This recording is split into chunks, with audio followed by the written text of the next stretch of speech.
Hello everyone, हमने हमारे last lecture के अंदर अमाउंट ऑफ डिप्रिसिएशन कैसे कैलकुलेट करते थे ये देखा था। उसी के साथ रेट ऑफ डिप्रिसिएशन कैसे कैलकुलेट करते ये देखा था।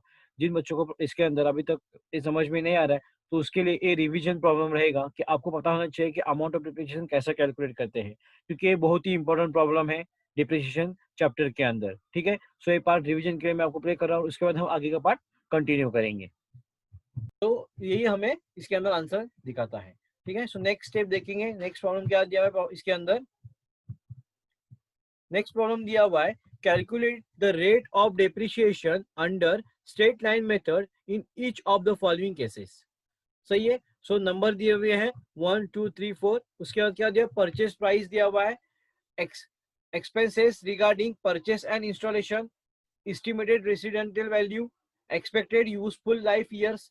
ये टोटल दिया हुआ है हमको। अब हमें क्या करना है, इसके ऊपर टोटल कॉस्ट निकालनी है। सही है, सो कॉस्ट ऑफ एसेट, ये जो फॉर्मूला दिया हुआ है इसके ऊपर is equal to cost of asset. जैसे कि मैंने कल आपको प्रॉब्लम के अंदर बताया था कि हमारी सबसे इंपॉर्टेंट क्या होती है, कॉस्ट। अगर हमारी कॉस्ट के ऊपर से क्या होता है, हम देखते हैं कि हमारे ईयर में आने वाला डिप्रिसिएशन कितना होगा, हमें कितना आगे जाके फायदा होगा, या हमारी स्क्रैप वैल्यू ज्यादा होगी, या हम जो एसिड यूज कर रहे हैं वो अगर यूजफुल कितने समय तक हम यूज कर सकते हैं।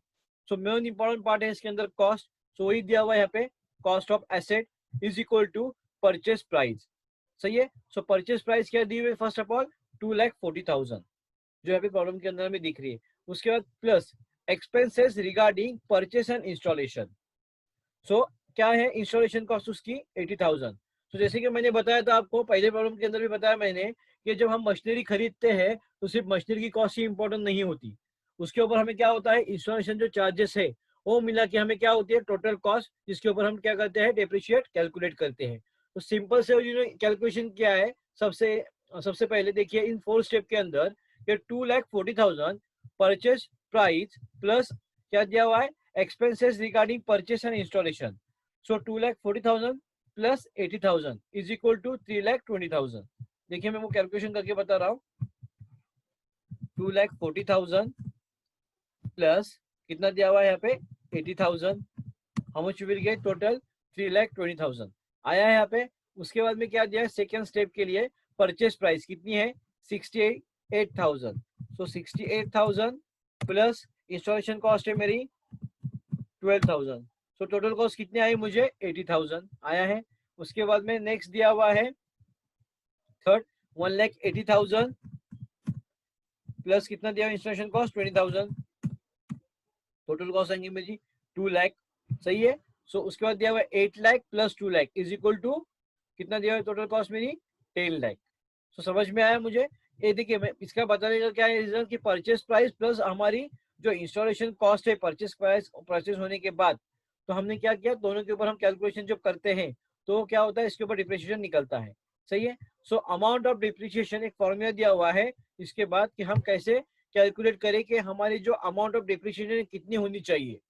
ठीक है, हम कैसे करते हैं कि ठीक है हमें एसेट लिया तो हमें पता होना चाहिए कि इसके ऊपर कितना डिक्रीज करना है, इसकी अमाउंट कितना डिप्रिशिएट करना है। मैं बोलूंगा मेरा मोबाइल 5 लाख का है, इसके ऊपर 50% डिक्रीज करके आप बेच दो या मैं बेचूंगा, तो मुझे क्या होगा, उसके अंदर लॉस होगा।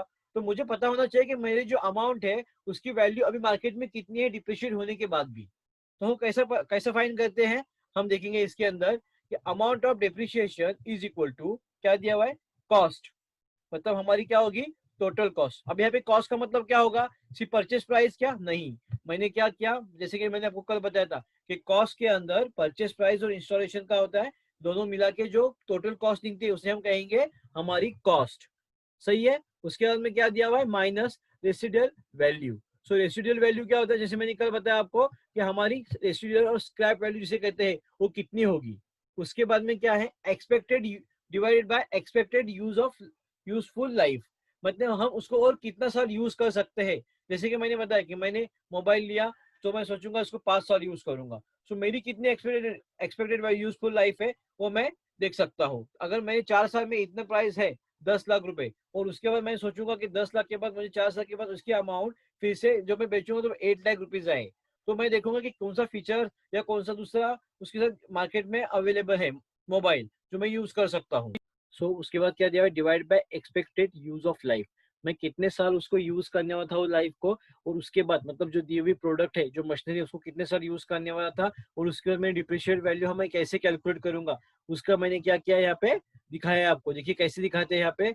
सबसे पहले मैं क्या करूंगा, मेरी परचेज प्राइस कितनी है 2,40,000, और एक्सपेंसेस रिगार्डिंग परचेसेस इंस्टॉलेशन, मतलब उसको क्या कहते हैं हम लोग, इंस्टॉलेशन कॉस्ट कितनी दी हुई यहाँ पे 80,000।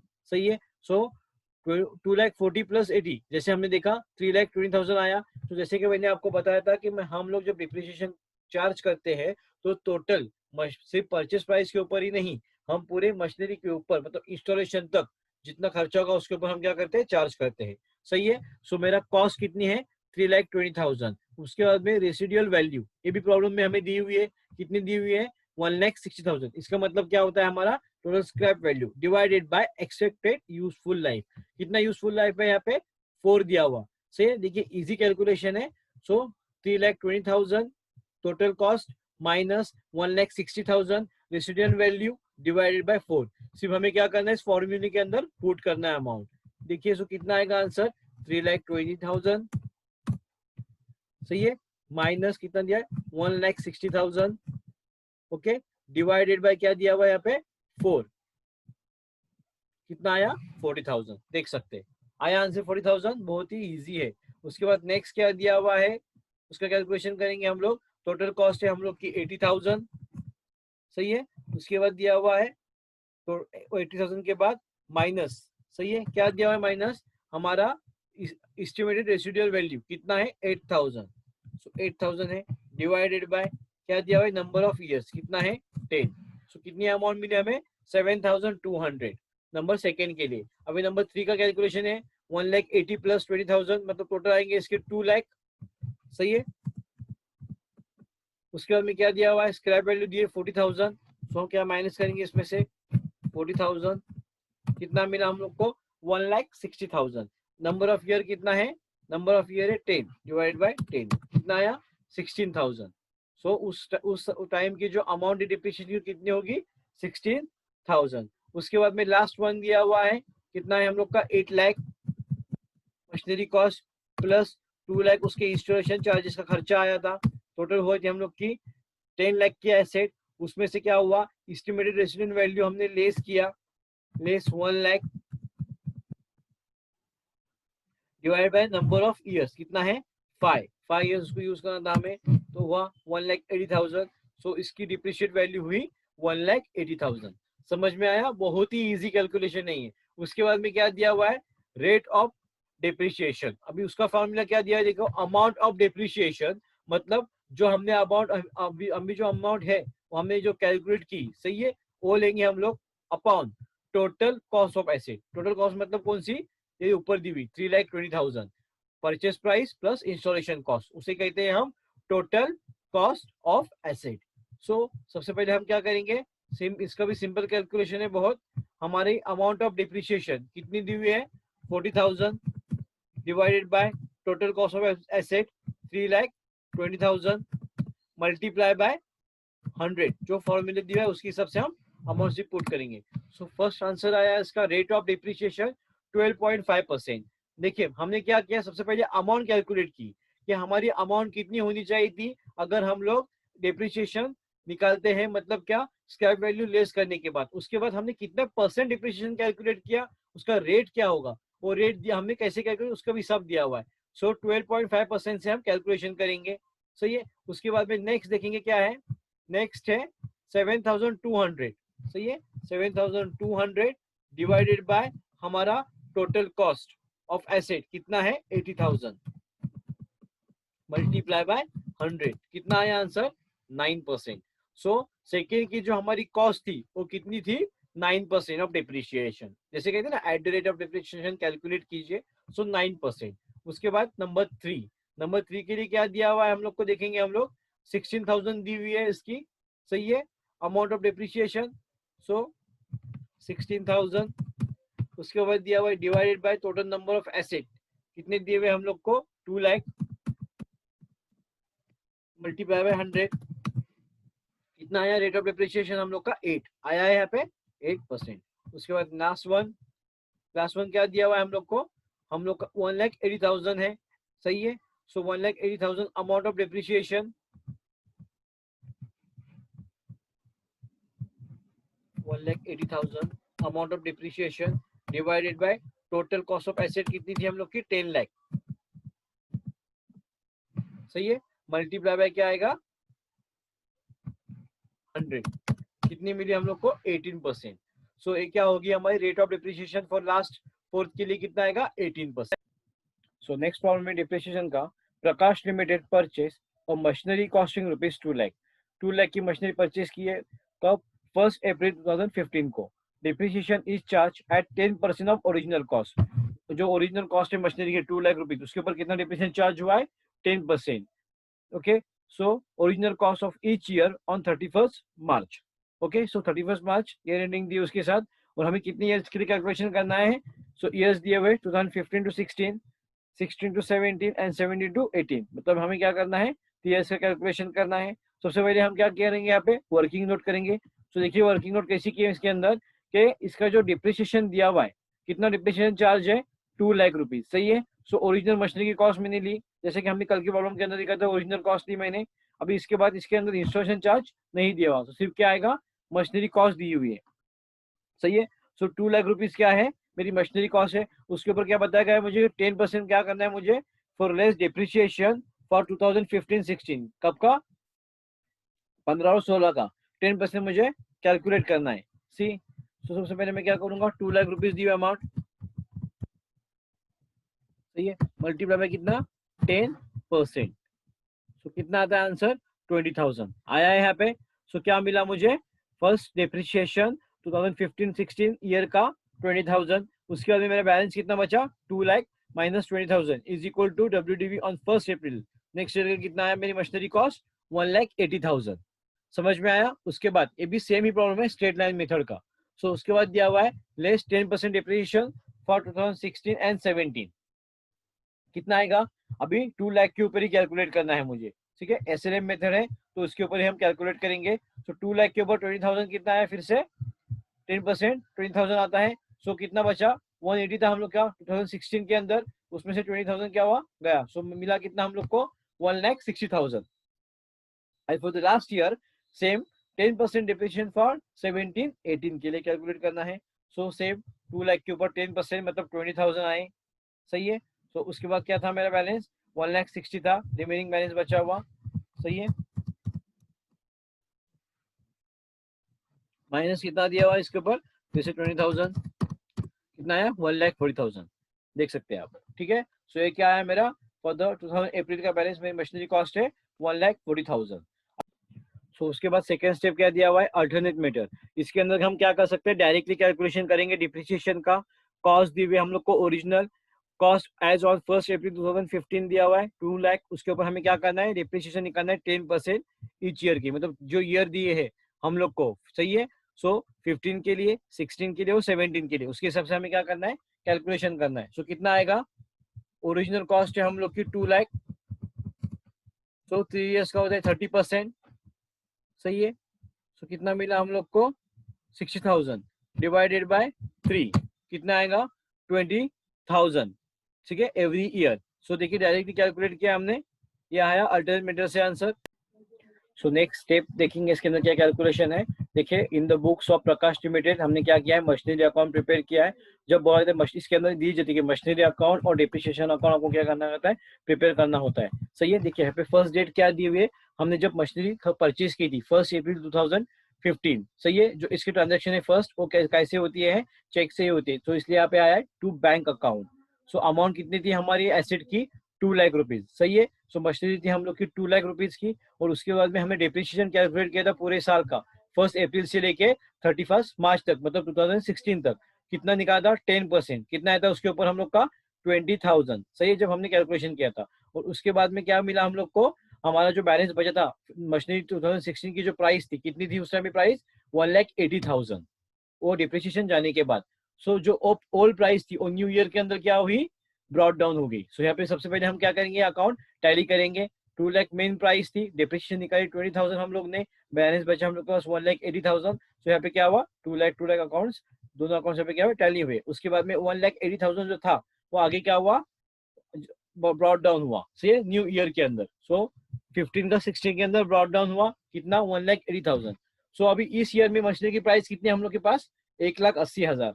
हमने कल देखा था कि जो जब डिप्रिसिएशन हम चार्ज करते हैं जब रिमेन आगे के जो ईयर्स के उसके अंदर क्या होती है वो मशीनरी की प्राइस निकलती है। तो कितनी आई यहाँ पे 1,80,000। उसके बाद में क्या है सेम एज इट इज हमने क्या किया डिप्रिसिएशन चार्ज किया कौन से अमाउंट के ऊपर 2 लाख के ऊपर। क्यों क्योंकि स्ट्रेट लाइन मेथड के अंदर हम ओरिजिनल कॉस्ट के ऊपर क्या करते हैं डिप्रिसिएशन चार्ज करते हैं। सही है। सो क्या करेंगे हम लोग 1,80,000 दिया हुआ है और हमने क्या किया 2 लाख के ऊपर क्या किया डिप्रिसिएशन चार्ज किया। सो 2 लाख 10% डिप्रिसिएशन चार्ज है कितना आया 20,000। सो सेम आएगा इसके ऊपर ही। सो 20,000 मिला हमें बाय डिप्रिसिएशन अकाउंट 20,000। अभी कितना था हम लोग के पास बैलेंस 1,80,000। ये बैलेंस है हम लोग का 2016 का 2016 का मशीनरी का। और उसमें से क्या हुआ फिर से जो 1 ईयर यूज करने के बाद उसकी वैल्यू क्या हुई और डिक्रीज हुई मतलब क्या हुई डिप्रिशिएट हुई कितने से 20,000 से। ये 10% दिया हुआ है। सो न्यू ईयर के अंदर कितनी बैलेंस बची इसकी 1,60,000। सो 2017 के अंदर हमारी मशीनरी की कॉस्ट रहेगी 1,60,000। यहाँ पे क्या हुई हो ब्रॉड डाउन हुई। सही है। सो 1,60,000 इसकी कॉस्ट आई। फिर से हमने क्या किया कैलकुलेशन किया 2 लाख के ऊपर 10%। सो बाय डिप्रिशिएशन अकाउंट 20,000। अभी हम लोग की कॉस्ट कितनी बची है जैसे कि हम लोग ने अभी यहाँ पे कैलकुलेट किया हम लोग की कॉस्ट बची थी टोटल लेंगे तो 1,60,000। सही है। सो 1,60,000 हमने क्या किया कैश जो हमें पास रिमेन थी। सो क्या किया हम लोग ने 1,60,000 माइनस कितना दिया हुआ है 20,000। स्ट्रेट लाइन मेथड ही फॉलो कर रहे हैं हम लोग 1,40,000। सो यहाँ पे कितना आएगा इसका 1,40,000 हम लोग के पास क्या बचा कैरी फॉरवर्ड बचा। समझ में आया। So same as it is करना है हम लोग को। और अभी क्या किया अभी डिप्रिसिएशन निकाला 3 इयर्स का डिप्रिसिएशन हमने निकाला है। जब हम डिप्रिसिएशन अकाउंट प्रिपेयर करते हैं सही है देखिए नीचे मैंने किया इसके अंदर डिप्रिसिएशन अकाउंट। तो उसके अंदर भी हम क्या करेंगे डेट वाइज लिखेंगे। तो हमारी मशीनरी की प्राइस कितनी डिप्रिशिएट हुई थी फर्स्ट 20,000। सही है। तो यहाँ पे क्या करना है जब हम अमाउंट डिप्रिशिएट करते हैं हमने फाइनल अकाउंट के अंदर देखा है जब अमाउंट डिप्रिशिएट होती है तो उसका सेगमेंट इफेक्ट कहाँ पे होता है प्रॉफिट एंड लॉस अकाउंट के अंदर होता है। तो सिर्फ यहाँ पे क्या करना है डिप्रिशिएट अमाउंट और उसका सेकेंड इफेक्ट जो है समझने के लिए बोल रहा हूँ सेकेंड इफेक्ट जो रहेगा वो हमें प्रॉफिट एंड लॉस अकाउंट दिखाना है। सो पहला देखेंगे 2016 का मार्च 31 20,000 डिक्रीज था डिप्रिशिएशन। उसके बाद में हमने ट्रांसफर किया पीएमएल अकाउंट। सो बाय पीएमएल अकाउंट कितना 20,000। सो हमने यहाँ पे क्या किया टैली किया बोथ अकाउंट्स 16 के लिए 20,000 सेम एज इट इज 17 के लिए भी हम क्या करेंगे टू मशीनरी 20,000 डिप्रिशिएशन मिला कि स्ट्रेट लाइन मेथड था। सही है। सो 20,000 मिला यहाँ पे भी वो जो बैलेंस दिया हुआ है मशीनरी का 2017 की बैलेंस शीट का है। तो ये हम लोग क्या करेंगे जो पीएमएल अकाउंट है उसके अंदर ट्रांसफर करेंगे 20,000। सही है। सो यहाँ पे भी क्या हुआ 17 का क्या हुआ ये टैली हुआ। उसके बाद में नेक्स्ट दिया हुआ है 18 के लिए हमने कैलकुलेट करें टू मशीनरी अकाउंट। सही है। सो टू मशीनरी अकाउंट क्या दिए हुए हम लोग को 20,000 दिया हुआ है। सही है। सो यहाँ पे भी क्या होगा second effect bye PML account यहाँ पे भी क्या होगा 2018 का बैलेंस टैली होगा। समझ में आया। सो आपको जो है नेक्स्ट लास्ट दूसरा प्रॉब्लम दिख रहा है इसके यहाँ पे वो आपको होमवर्क के लिए रहेगा असाइनमेंट मैं आपको ग्रुप के ऊपर वो सेंड करूंगा। ठीक है। सो नेक्स्ट देखते हैं इसके बाद हम लोग नेक्स्ट चैप्टर चालू कर रहे हैं ट्रायल बैलेंस। ट्रायल बैलेंस के अंदर देखेंगे हम लोग कौन से एंट्रीज होते हैं और क्या। सो नेक्स्ट चैप्टर है हमारा ट्रायल बैलेंस। सो ट्रायल बैलेंस के अंदर मैं आपको बताना चाहूंगा कि ट्रायल बैलेंस एक स्टेटमेंट है जो क्या करता है डेबिट और क्रेडिट बैलेंस को शो करता है। बैलेंस का मतलब उसमें से जो बैलेंस बचता है एक तो उसके अंदर डेबिट होता है और दूसरा क्रेडिट उन बैलेंस को शो करता है हमारा ट्रायल बैलेंस। सो ट्रायल बैलेंस के अंदर 5 कॉलम्स होते हैं। उसमें से पहला है सीरियल नंबर दूसरा हेड ऑफ अकाउंट उसके बाद लेजर फॉलोड और उसके बाद डेबिट एंड क्रेडिट। सही है। सो उसके बाद बताया गया है इसके अंदर आपको क्वेश्चन में इस तरह के अकाउंट्स आते हैं। सो ट्रायल बैलेंस के क्वेश्चन के अंदर क्या होते हैं डिफरेंट टाइप्स ऑफ अकाउंट्स आते हैं। सही है। सो अकाउंट के अंदर आपको उन सारे अकाउंट्स को क्या करना पड़ता है अलग अलग डिस्ट्रीब्यूट करना पड़ता है जैसे कि क्रेडिट बैलेंस कौन सा है डेबिट बैलेंस कौन सा है। सो हमारी मॉडल क्लासिफिकेशन का मतलब उसका जो कोड है हमारे एक मॉडल क्लासिफिकेशन है जैसे कि मैं उसके अंदर आपको बताना चाहूंगा मॉडल क्लासिफिकेशन अंदर हमने क्लियर एक कोड रखा है। सो क्लियर के अंदर क्या होता है क्लियर मतलब यहाँ पे बताया गया है कि क्लियर का मतलब होता है C for capital L for liability, E for expenses, A for asset and R for revenue. सही है. सो इसके अंदर क्या बताया गया है कि जब आप गिवन ट्रांजैक्शन या गिवन अकाउंट को पहले क्लियर के हिसाब से आप आइडेंटिफाई कर लोगे, तो जो भी आपकी कैपिटल या जो भी आपकी लाइबिलिटी और रेवेन्यू आइटम्स होंगे, सो उसके कारण आप क्या कर पाओगे, इजीली क्रेडिट साइड पर आप क्या करेंगे, रिकॉर्ड कर पाएंगे. जैसे कि अगर आपकी कैपिटल है, लाइबिलिटी है, सही है, उसके बाद क्या रेवेन्यू आइटम्स है, तो उसको आप कहाँ पे रिकॉर्ड करोगे, लाइबिलिटी साइड के अंदर, मतलब क्रेडिट साइड के अंदर आप क्या करेंगे, उसको रिकॉर्ड करोगे. ये ध्यान में रखिए, जो रिलेटेड करता है कैपिटल, लाइबिलिटी और रेवेन्यू, ये आएगा क्रेडिट साइड के अंदर. और एक्सपेंडिचर, एक्सपेंसेस और जो इसके अंदर एसेट दिया हुआ है, ये आता है डेबिट साइड के अंदर. सही है.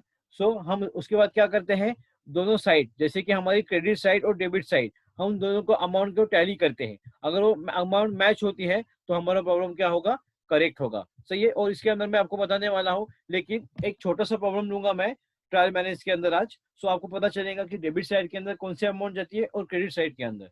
तो सबसे पहले हम उसको स्टार्ट करेंगे. हमने फाइनल अकाउंट के अंदर भी देखा था कौन से आइटम्स रहते हैं, लेकिन सबसे पहले ट्रायल बैलेंस ही बहुत ही इंपॉर्टेंट है फाइनल अकाउंट से पहले. ठीक है. सो हम लोग आज देखने वाले हैं एक problem related to trial balance.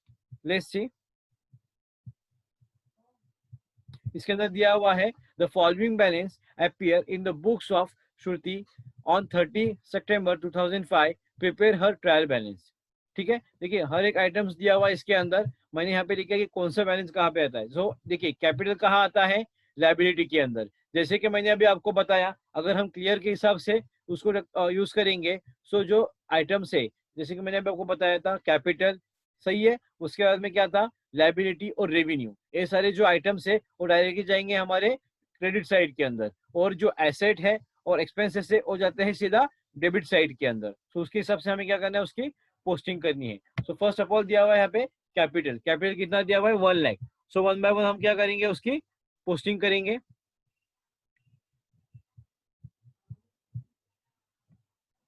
C first था कैपिटल हम लोग का. सो कैपिटल जाएगा डायरेक्टली, ये लाइबिलिटी से है तो ये जाएगा हमारा क्रेडिट साइड के अंदर.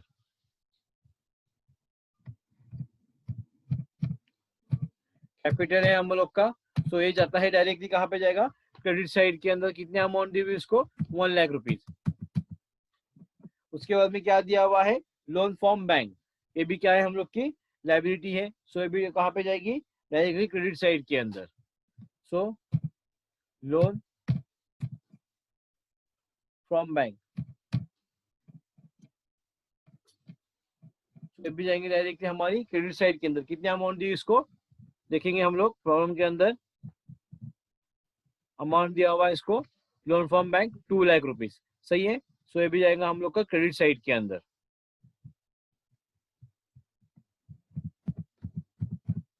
उसके बाद में नेक्स्ट आइटम देखेंगे कौन सा दिया हुआ है.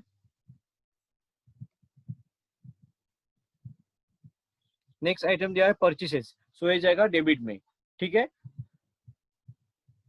सो परचेसेस डेबिट साइड के अंदर.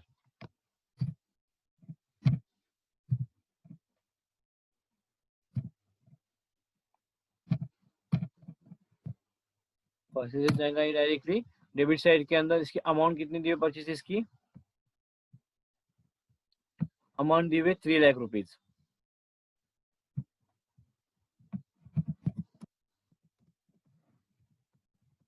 उसके बाद में नेक्स्ट क्या दिया हुआ है प्रॉब्लम के अंदर, नेक्स्ट दिया हुआ है सेल्स. सो सेल्स कहाँ पे जाएगा, ये जाएगा क्रेडिट साइड के अंदर. सही है. सो सेल्स जाएगा क्रेडिट के अंदर.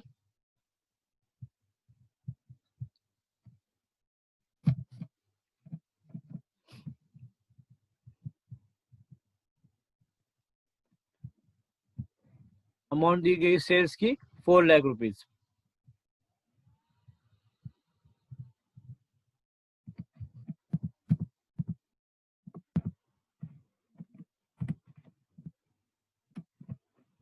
उसके बाद नेक्स्ट दिया हुआ प्रॉब्लम के अंदर सेल्स के बाद परचेस रिटर्न. सो परचेस रिटर्न भी कहाँ पे जाएगा, ये सेल्स से लेस होता है, हमने देखा है बाद में.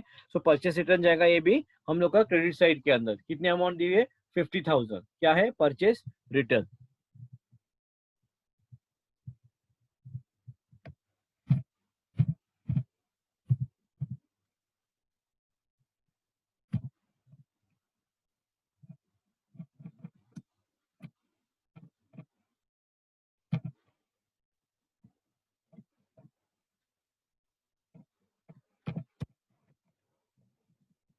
अमाउंट है इसकी 50,000। उसके बाद में नेक्स्ट देखेंगे क्या दिया प्रॉब्लम के अंदर। परचेस रिटर्न के बाद दिया हुआ है ओपनिंग स्टॉक। ओपनिंग स्टॉक जाएगा हम लोग का डेबिट साइड के अंदर, सही है। So opening stock debit side के अंदर।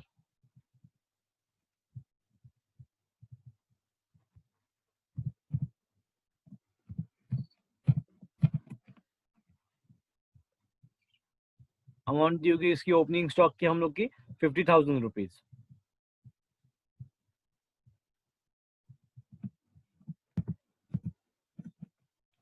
नेक्स्ट दिया हुआ है प्रॉब्लम में बैंक ओवरड्राफ्ट, सही है। सो बैंक ओवरड्राफ्ट भी क्या हम लोग की है, लाइबिलिटी है। सो लाइबिलिटी कहाँ पे जाती है, ये भी जाएंगी क्रेडिट के अंदर, बीओडी, बैंक ओवरड्राफ्ट।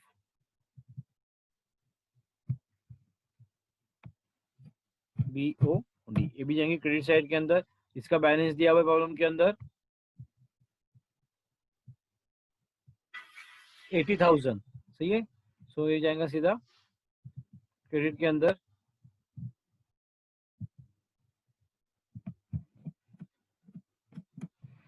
उसके बाद नेक्स्ट दिया हुआ है कैरेज इनवर्ड। कैरेज इनवर्ड दिया है, सॉरी उसके बाद दिया हुआ है पेटी कैश। पेटी कैश आएगा डेबिट साइड के अंदर। सो पेटी कैश है हम लोग का कितना दिया हुआ प्रॉब्लम के अंदर 1,500। सो पेटी कैश है 1,500 डेबिट साइड के अंदर जाएगा।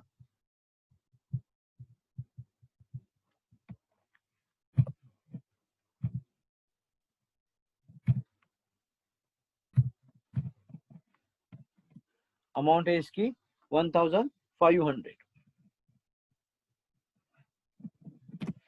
सही है। उसके बाद में नेक्स्ट देखेंगे क्या दिया हुआ है। नेक्स्ट है हम लोग का कैरेज इनवर्ड। कैरेज इनवर्ड की अमाउंट दी हुई 2,000, सही है। सो ये भी जाएगा डेबिट साइड के अंदर carriage inward.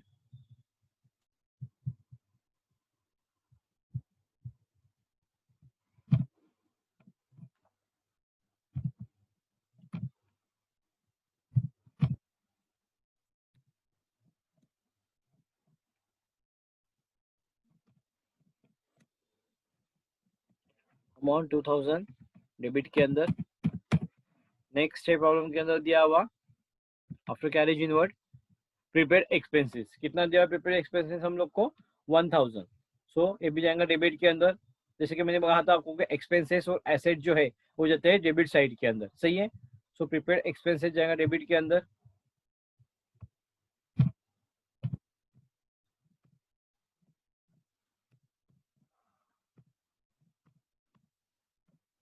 Prepaid expense debit side के अंदर, सही है। कितने अमाउंट देगी प्रीपेड एक्सपेंस की हम लोग को 1,000, सही है। सो 1,000 डेबिट साइड के अंदर जाएगा। उसके बाद में है नेक्स्ट दिया हुआ आउटस्टैंडिंग एक्सपेंसेस, सही है। सो देखिए ये क्या है, आउटस्टैंडिंग एक्सपेंसेस हमारी लायबिलिटी है, सही है। सो आउटस्टैंडिंग एक्सपेंसेस कहाँ पे जाएंगे, ये जाएंगे क्रेडिट साइड के अंदर। सो आउटस्टैंडिंग एक्सपेंसेस क्रेडिट साइड में।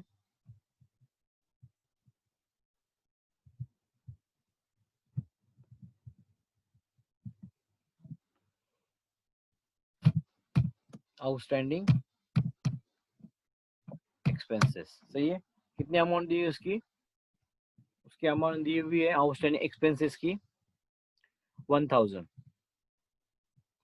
2,000 अमाउंट दी है आउटस्टैंडिंग एक्सपेंसेस की। सो ये जाएगा क्रेडिट के अंदर आउटस्टैंडिंग एक्सपेंसेस 2,000। उसके बाद नेक्स्ट देखेंगे क्या दिया हुआ है। नेक्स्ट दिया हुआ है उसके बाद income received, see income received in advance, सही है। ये भी जाएगा क्रेडिट साइड के अंदर। कितना अमाउंट दिया हुआ है इसका 3,000।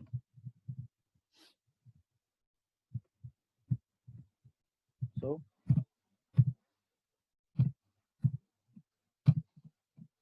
Income received in advance.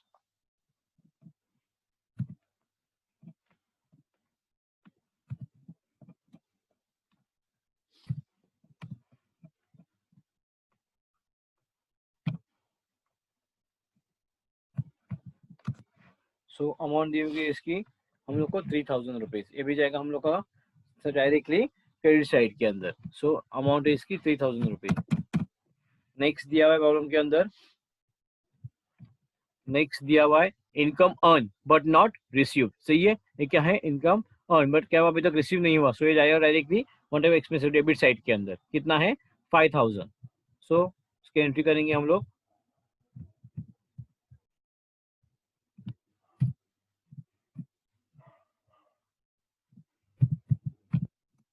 Income क्या दिया हुआ, income earn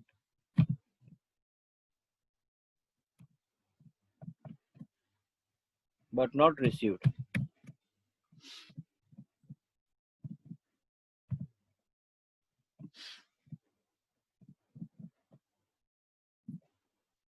but not received कितनी अमाउंट दी उसकी, अमाउंट दी गई हम लोग को 5000। सो ये जाएगा हम लोग का डेबिट साइड के अंदर 5000। उसके बाद नेक्स्ट क्या दिया हुआ है, नेक्स्ट दिया हुआ है डिस्काउंट टू डेटर्स, सही है। सो डिस्काउंट टू डेटर्स ये भी जाएगा हम लोग का डेबिट साइड के अंदर। एक्सपेंसेस दिया हुआ है discount to debtors debit side के अंदर। कितना अमाउंट दिया है इसका 600। सो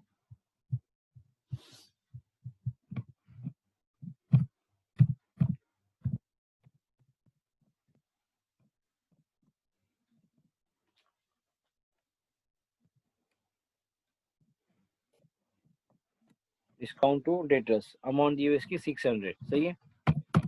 सो उसके बाद नेक्स्ट देखेंगे क्या दिया कॉलम के अंदर। नेक्स्ट दिया हुआ है यहाँ पे डिस्काउंट फ्रॉम, सही है, क्रेडिटर्स। सो ये हम लोग का क्रेडिट बैलेंस, सही है। कितना दिया हुआ है 700। सो डेटर्स हम लोग का डेबिट बैलेंस होता है और क्रेडिटर्स क्या है हम लोग का लायबिलिटी। सो ये जाएगा क्रेडिट बैलेंस के अंदर। कितना है 700। सो डिस्काउंट ऑन क्रेडिटर्स ये है हम लोग का क्रेडिट बैलेंस, कितना 700। उसके बाद नेक्स्ट देखेंगे क्या दिया कॉलम के अंदर। नेक्स्ट दिया हुआ है ड्राइंग, सही है। ये है हमारा पर्सनल एक्सपेंसेस, तो ये भी जाएगा डेबिट बैलेंस है ये। सो ये जाएगा डेबिट साइड के अंदर। कितना 12000, सही है।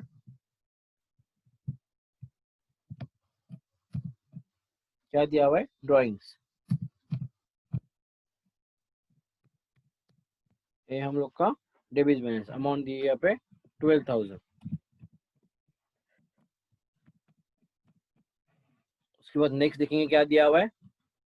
नेक्स्ट दिया हुआ है प्रॉब्लम के अंदर हमको एसेट, जैसे कि मैंने बताया आपको एसेट भी क्या है हम लोग का डेबिट बैलेंस। कितना है 2,58,600। सो एसेट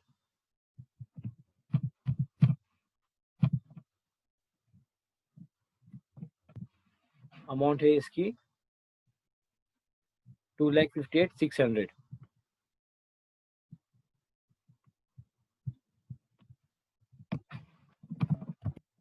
600। नेक्स्ट आइटम दिया हुआ है इसके बारे में। उसके बाद डिप्रिशिएशन। सो डिप्रिशिएशन कहाँ पे आता है, जब हम डिप्रिशिएशन कैलकुलेट करते हैं, सही है। सो इसका इफेक्ट होता है डेबिट साइड के अंदर। कितना है 2000। वो भी क्या है हम लोग का एक्सपेंसेस है। देखा हमने डिप्रिशिएशन के अंदर कि जब हमारी वैल्यू डिक्रीज होती है, डिप्रिशिएट होती है, तो क्या होती है वो वैल्यू कम हो जाती है, सही है। सो कितना दिया हुआ है 2000। डिप्रिशिएशन भी हम लोग का एक्सपेंसेस ही है 2000। सो भी आएगा डेबिट साइड के अंदर।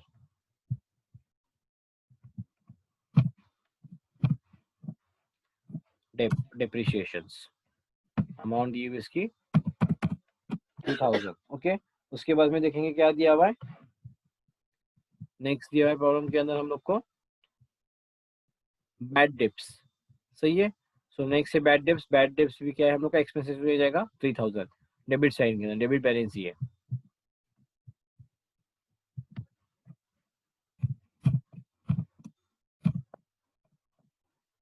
बैड डिप्स अमाउंट दी हुई इसकी 3000। लास्ट वन क्या दिया हुआ है, लास्ट में दिया हुआ है इन्वेस्टमेंट। इन्वेस्टमेंट में क्या है हम लोग की एसेट है। सो ये जाएगा डेबिट बैलेंस के अंदर। कितना है 2 लाख।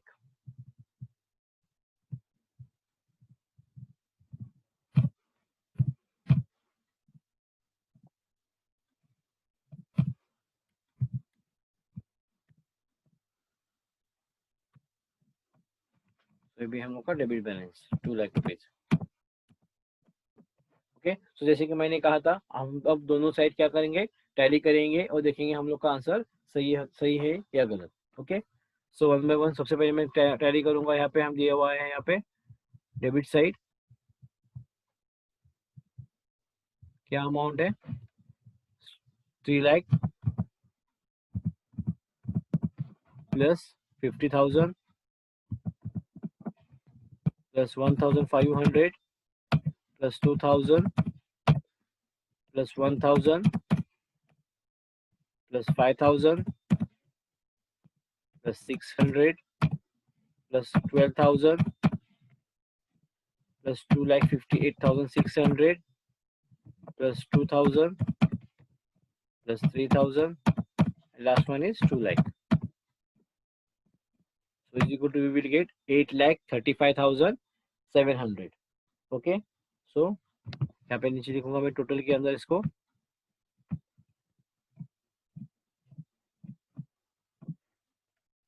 टोटल कितना आया है 8,35,700.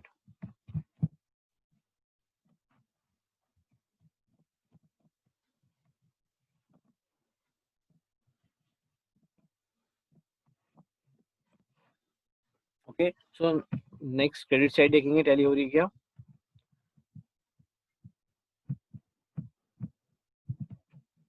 फर्स्ट दिया हुआ है यहाँ पे हम लोग को 1 lakh rupees plus 2 lakh plus 4 lakh plus 50,000 plus 80,000 plus 2,000 3,000 and 700. सो दोनों साइड भी क्या हुई, मैच हो रही है, मतलब प्रॉब्लम हमारा क्या हुआ, सही है। 8,35,700, 8,35,700. ओके, दोनों प्रॉब्लम क्या है, सो दोनों साइड का भी डेबिट और क्रेडिट साइड हम लोग की मैच हुई। ओके, सो अगर इसके अंदर कुछ कंफ्यूजन रहेगी तो आप मुझे मैसेज कीजिए, ठीक है, जैसे कि मैं कह रहा हूँ आपको, और नेक्स्ट प्रॉब्लम इसके बारे में जो इन्फॉर्मेशन है मैं आपको नेक्स्ट लेक्चर के अंदर और दूंगा। Okay, thank you for joining.